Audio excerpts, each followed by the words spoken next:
Hello guys, in this video I am going to show you how to change your first or last name in the Katawiki application.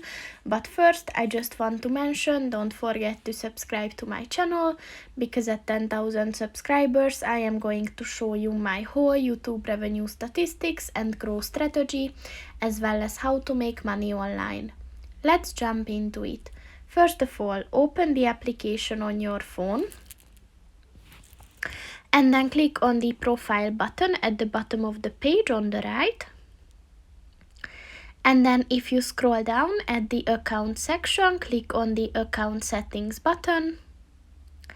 And at the account details section, you will be able to see the name and the last name button.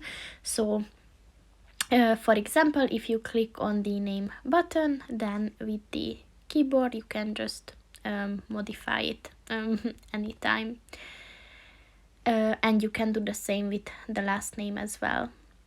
So that's pretty much it for this video, guys. See you in the next one. Goodbye.